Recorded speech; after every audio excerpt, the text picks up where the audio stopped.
ఈనాడు సంస్థల అధినేత రామోజీరావుకు తీవ్ర అస్వస్థతకు గురయ్యారు. ఇటీవలే ఆయనకు గుండెకు స్టంట్ వేశారు. ఆరోగ్యం క్షీణించడంతో రామోజీరావును వెంటిలేటర్ మీద వైద్యులు అందిస్తూ ఉన్నారు. 24 గంటల పాటు అబ్జర్వేషన్ లో ఉంచినట్లుగా డాక్టర్లు తెలిపారు.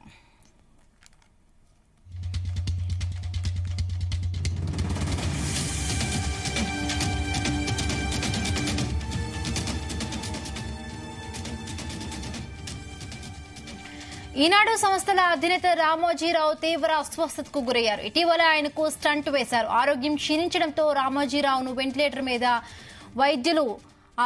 వైద్యం అందిస్తూ ఉన్నారు. స్టార్ హాస్పిటల్ వైద్యులు 24 గంటల పాటు అబ్జర్వేషన్ లో ఉంచినట్లుగా డాక్టర్లు తెలిపారు.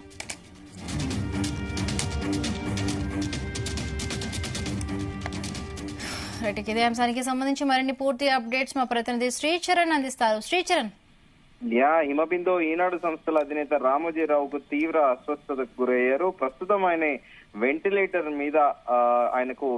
మీద వైద్యం అందిస్తుంది స్టార్ హాస్పిటల్లో వైద్యులు. ఇటీవల స్టంట్ కూడా అదే స్టార్ హాస్పిటల్లో కూడా వైద్యులు స్టంట్ వేశారు. కానీ ప్రస్తుతం ఆయన వయసు రీత్యా కూడా దాదాపు 80 ఏళ్ల దగ్గరలో కూడా ఉంటారు.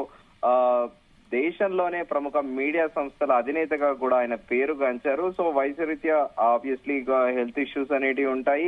కానీ ఇప్పటికీ కూడా చాలా యాక్టివ్ గా ఉంటారు అనేది కూడా రామోజీరావుకి పేరుంది. అయితే ఆయన ప్రస్థానం చూసుకుంటే మనము ఒక సాధారణ సైకిల్ మీద పచ్చళ్ళు అమ్ముకొని అనంతరం కూడా ఆయన దేశ వ్యాప్తంగా కూడా ఆయన మీడియా సంస్థల్ని విస్తరించారు.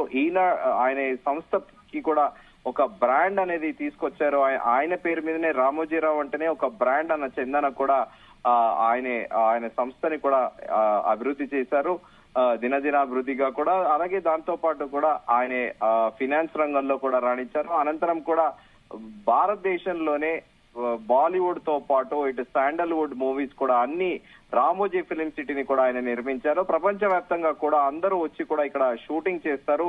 సో రామోజీరావు పేరు దేశవ్యాప్తంగా కూడా చాలా సుపరిచితము. ఆయన పేరు తెలియని పాలిటీషియన్ కూడా ఉండరు. దేశవ్యాప్తంగా స్టేట్ లో కానీ రెండు తెలుగు రాష్ట్రాలతో పాటు సెంటర్ లో కానీ అలా దేశవ్యాప్తంగా కూడా పేరుగాంచిన ఆయన ప్రస్తుతం అనారోగ్యంతో తీవ్ర అస్వస్థతకు గురయ్యారు. ప్రస్తుతం ఆయన స్టార్ హాస్పిటల్లో బంజారాహిల్స్ లోని స్టార్ హాస్పిటల్లో కూడా ప్రస్తుతం ఆయన వెంటిలేటర్ పైన ఆయనకి వైద్యం అందిస్తున్నారు. సో మరి చూడాలి, ఆయన హెల్త్ బులెటిన్ ఎప్పటికప్పుడు కూడా స్టార్ హాస్పిటల్ వాళ్ళు అప్డేట్ చేస్తూ వస్తున్నారు డాక్టర్స్. కానీ వయసు రీత్యా ఇప్పుడు ఆయనకి ఇటీవలే స్టంట్ కూడా పడిందని కూడా మనం వింటున్నాము. సో ఎలాంటి న్యూస్ వినబోతున్నాం అనేది కూడా ప్రస్తుతం అందరి మధ్యలో కూడా మెదులుతోంది. ఎందుకంటే రామోజీరావు పేరు చెబితే ప్రతి ఒక్కళ్ళు కూడా దేశవ్యాప్తంగా ఆయన సుపరిచితులను ముందుగా చెప్పుకున్నట్టు ఆయనకు ఒక గౌరవం కూడా సంపాదించుకున్నారు. ఆయన దినపత్రికతో పాటు ఆయన టీవీ ఛానల్ కి కూడా ఒక అథెంటిసిటీ ఉంది. ఇప్పటికీ కూడా పబ్లిక్ రూరల్ ఏరియాస్ లో 9 అవుతుంది అంటే ఆయన సంస్థకి చెందిన వార్తలు కూడా చూస్తారు. అలా ఆయనకు పబ్లిక్ లో రామోజీరావు అనే ఒక పేరు అయితే ఒక విశిష్టత ఆయన కల్పించుకున్నారు. మరి చూడదే డాక్టర్లు మరి కాసేపట్లో మరో బులెటిన్ కూడా విడుదల చేస్తానంటున్నారు. చూడదే రామోజీరావు అందరూ ఆయన ఇంకా బాగుండాలి, నిండా 100 ఏళ్లు బతకాలి అని కూడా ప్రజలందరూ కూడా కోరుకుంటున్నారు. ఎందుకంటే తెలుగు మొత్తం 2 రాష్ట్రాల తెలుగుకే ఆయన ఒక ప్రైడ్ గా కూడా ఆయనకు ఒక పేరుంది.